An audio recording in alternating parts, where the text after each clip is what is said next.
Ова утро продолжуваме со разговор во студиото. Мојата колешка Сузе е подготвена да разговара со доктор Камелија Симеонова, специјалист по детска и адолесцентна психијатрија во Аџибадем, Систина.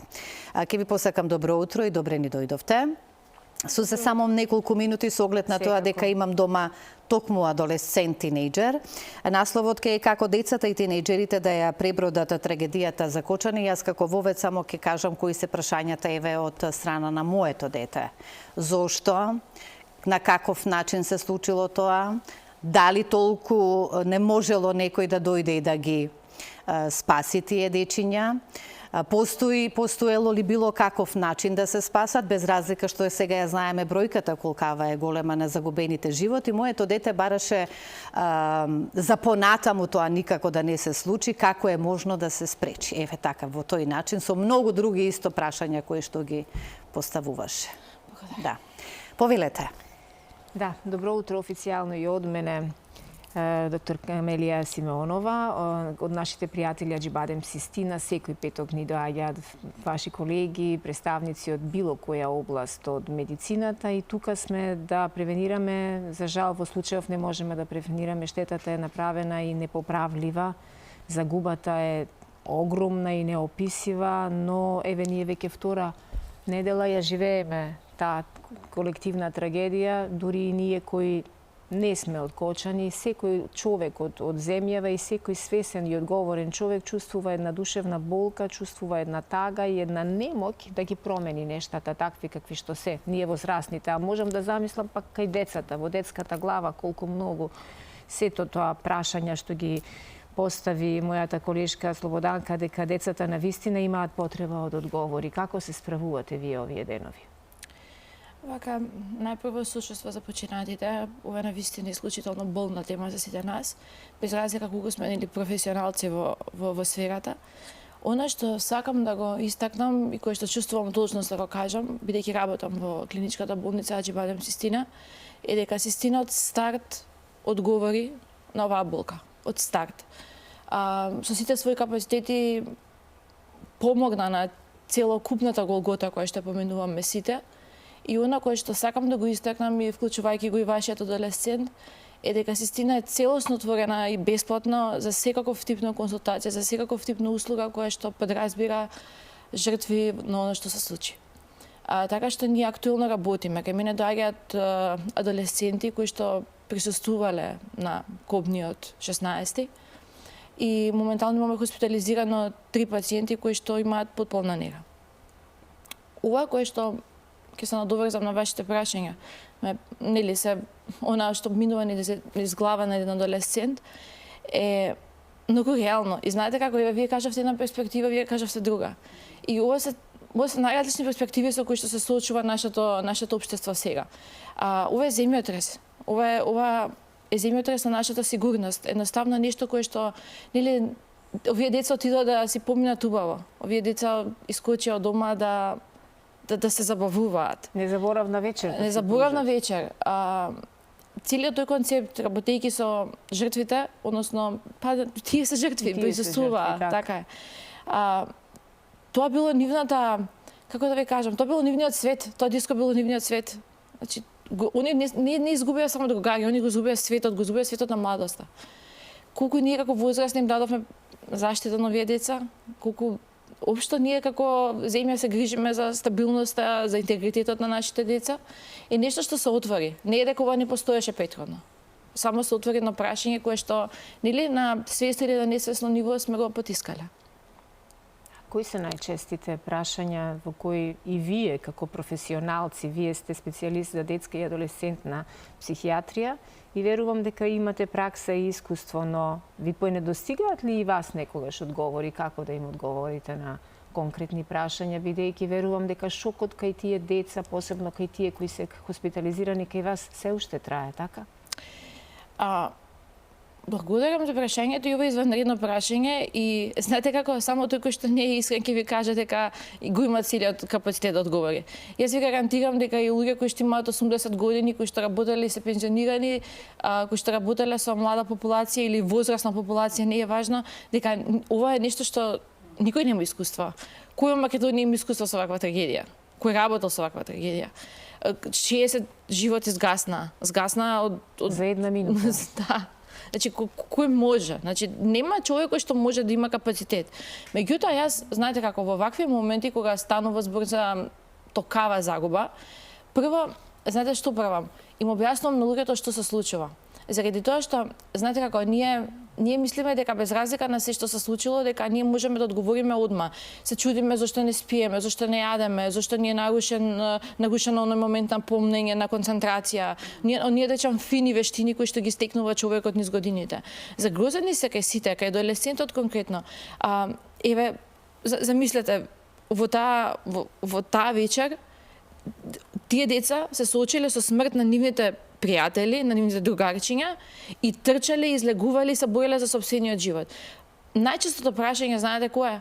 Ако јас се вратев, ако влезев, ќе му помогнав на мој другар. Природно, кога луѓето се соочуваат со една траума, има степени и обработки како траумата луѓето надминуваат. И во првите моменти се овие, прашувајќи се, анализирајќи што можеше да се случи, ако се случеше ова, ако направев ова. Тоа е шокот. Тоа е ствари оној момент кој што ние се уште немаме капацитети да поднесеме токава болка. Нашето тело не може да препознае и да потврди ваква болка. Станува збор за 60 животи.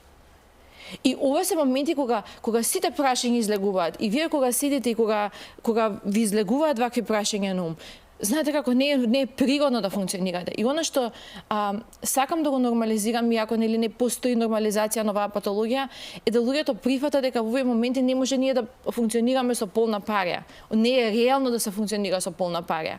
Не е реално да очекуваме дека ова нема да не засега. Значи не засега сите, ова е сите сфери на наше функционирање ги засега. Траумата и она кое што навистина сакам да го искористам ово излагање тука да ви го објаснам е моментот за траумата. Културолошки, кога нешто лошо ќе се случи, ние велиме, ајде, не мисли на тоа, ќе помине. Не мисли на тоа, ќе помине. Го потискаме процесот. Траумата, како траума, никогаш не смее да биде потискана. Заради тоа што јас ве гледам вас две тука. Како да ви игнорирам? Траумата доаѓа со слика, доаѓа со мирис, доаѓа со вкус, доаѓа со сите сетила. Флешбековите се толку мокни што детето, мажот, жената, неважно кој, ја чувствува тука, ја има тука пред очи. И вие му викате на тоа дете, ајде сега не мисли на пожарот, ајде сега земјучи. Не е логично, луѓе, не е логично. Ја ве гледам тука, како да ви игнорирам. Траумата доаѓа со слика. И оно кое што сакам како психоедукација да го споделам е дека траумата треба да се пушти да помине. Во моментот кога вашето дете или вашиот близок кој што се соочува со траума, ќе ви каже дека еве, тука е паќе, ме преплавува. Велете, немојте, ајде не мисли сега, него пуштете да помине. Што чувствуваш кога поминува траумата? Како тоа ти значи? Бидејќи во овие моменти ние можеме да бидеме само верни слушатели. Ние не можеме да помогнеме за загубата, да се разбереме. Ниту едно медицинско лице во овие моменти на загуба не може да ви ја намали болката. Меѓутоа може да ви даде една поддршка, еден супорт кој што нели во овие моменти би било на дестабилизација на тлото кое што се случило при ова немила настан во Кочани. Како да го надминеме стравот? Еве, сподели и Слободанка дека и нејзиниот Марко, кој е во таа возраст, да и верувам и сите врсници на Марко, момчиња, девојчиња, помлади, постари, сите веќе го имаат стравот како придружник под коските, и дека на вистина веќе никој не се чувствува безбедно и кога би требало некаде да се оди, па ни родителите, па ни децата сами не би се чувствувале лагодно и природно да одат повторно и да се забавуваат онака радосно, онака како што доликува на таа возраст, нели? Да, ние може да се каже дека со овој настан буквално како да им ја украдовме радоста и младоста на младите. Стравот е тука и е присутен заради тоа што, верувајте, ова со Кочани беше само како кулминација. Кулминација. Ние имаме негативни искуства, ние имаме девојчиња што почина на пешачки премин. Имаме деца изедени од куќа. Имаме несигурност која што влада и живее со години. Ние само на децата им правевме порака дека ова е го постигнавме дното. Дното, да, врвот на дното. И дека луѓето очекуваат дека нели кога ќе се стигне дното, барем треба да се отскокне од тоа дно. што порака да им дадеме на нашите деца за стравот? Ќе им кажеме не се секирајте, деца ќе помине. Од не се секирајте на никој човек во животот ништо не му поминало. Апсолутно во однос на тоа, јас како работам со младите за да може да стекнат сигурност, во овие моменти на жалење, да прават активности кои што се безбедни и сигурни. Заради тоа што само довербата, односно сигурноста, односно интегритетот се стекнува во наједноставни мали чекори. У смисла да не се изложуваат на екстремни нешта кои што може да им доведат дополнително нарушување на сигурноста и на безбедноста. Една траума која што е колективна, секогаш ги реактуализира изминатите трауми. И ова што целосно не, како да кажам, деранжира сите како во светот, мислам, ова не е дека ние македонците само патиме. Гледа денови, на жалост, имаш и во соседните држави.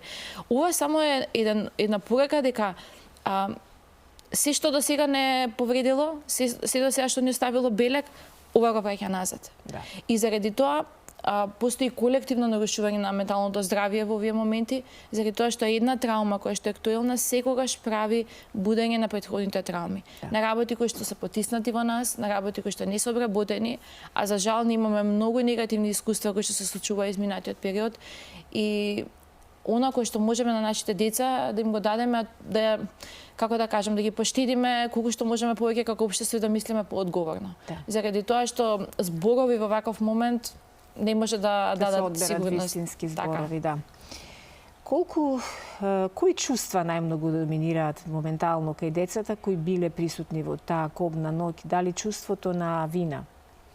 Дека не направиле доволно нешто добро таа ноќ или дека можеле нешто подобро? Дали чувството на револт и гнев кон оние кон кои сега се усмерени сите органите си ги работат, значи институциите си ја работат својата работа, па знаеме и колку обвинети има во случајов кои што се сметаат за виновни зошто сето ова се случило. Дали можеби кон нив е насочена негативна емоција или има повеќе чувство на жалење за оние кои веќе за жал ги нема? Многу интересно што децата кои што доаѓаат ги имаат сите овие емоции. Сите се испреплетени. И она кое што јас стално им го објаснувам е дека првична е тарата. И знаете како? Кога тарата е толку силна, компензатор на телото, тоа е многу интересно како наоѓа капацитети на нашето тело, е да реагира луто. Во суштина лутината, бесот, никогаш не е примарно. Примарна секогаш е тарата. И они го пакуваат тоа во едно агресивно однесување, не ме гајле веќе ништо, не ме интересира ништо. И родителите најпрво и тоа го кажуваат, како просто нашите деца сега да се толку незаинтересирани за се. Не се они незаинтересирани. Они имаат таква болка што не се опишува и они не може да се соочат со неја, заради тоа што знаете како возрастните имаат еден изграден компензаторен апарат на доживување на негативни емоции и слично, а децата се во развој. Особено што ние знаеме, адолесценцијата е најбурниот период во развојот на човекот. Тука секако имаме хормонални низа на промени. Она кое што исто така преовладува е вината. Јас сум жив, а моето другарче го нема. Јас живеам и јадам и пијам, а него го нема. Особено за оние кои што помагале неколку пати, извлекле неколку пати, но за жал себе си не можеле да се извлече. И знаете, има една друга порака исто. Кога станува збор за загубите. Вие јадете и пиете, а знаете дека некој повеќе не е на земја. Имате грижа на себе за се што правите. И си велите, ако јас влегов, ако го бутнав полицајецот, ако успеав да влезам внатре, ако го земев, он немаше да биде таму каде што е. Да бев свесен што се случува, немаше да остане он внатре. Да таа не го бутнеше, он ќе беше надвор. Тоа се низа на реплики кои што ги добиваме од децата кои што беа таму. И она кое што е најголем бес за децата, знаете, они немаат оној момент на оној што ние возрастните кога разбираме дека нели во тие документи, во тоа се имало еден, имало друг. Они знаете што памтат вечерта, кој помагаше вечерта. И гневот на децата дека можеби некој можел повеќе да помогне, а не помогна. И ја она кој што сакам им го насочувам на жртвите, е моментот е да размислуваат реално. дури да се врателе, што ќе се случило? Дали има некој кој што е имун на јаглероден моноксид? Дали има некој кој што е имун на паднат кров? Нема. Да размислуваат колку што може повеќе да им се поставуваат на децата од страна на возрастните логични прашања, кој е реалното сценарио. Верете, не да се вика, сега немој, ти не го спаси, готова. Да не завршува тоа на готова. Туку што ќе се случиш ако ти влезеш? Ајде да размислуваме реално. Поставувајте им прашања на тие деца. Прашувајте ги што се чувствуваат, што им доаѓа на ум. Заради тоа што они во таа адолесцентна доба они се чувствуваат како веќе возрастни, не сакаат да се даваат слабост, а од друга страна они немаат изградено компензаторен апарат како што имаме ние возрастните. Да се помага тука заради тоа што навистина е тешко да се живее со таа грижа на совест. И децата знаат, они точно знаат вечерта што се случувало и знаат, они гледале бизарни работи кои што не се за таа возраст. Професионалци го изместуваат. Ние видовме што се случи со починатиот од брзата помош. Тој е човек кој што професионално работел во брза помош и не можеше да го поднесе тоа. А замислете, тие работи ги гледали децата. Страотни призори гледале децата, уште многу време и сила ќе им биде потребно и нив, и на родителите, и на нив, и вам, на професионалците кои што се бавите со оваа проблематика, и на секој еден човек ќе му биде потребно многу време да излеземе од оваа тага, од оваа состојба и да го надминеме целиот овој период кој што верувам дека кај секој еден од нас ќе остави за секогаш белег, лузна некоја, со која што ќе ја носиме веројатно до крајот на животот. Многу ви благодарам за овој разговор. Посакувам многу успех во се она што понатаму ќе го работите, особено со младите, со децата кои што навистина рековте немаат заштитен апарат како да се справат во вакви ситуации, немили кои никој не ги посакувал и никој не ги ни замислувал дека реално можат да се случат на овие наши простори.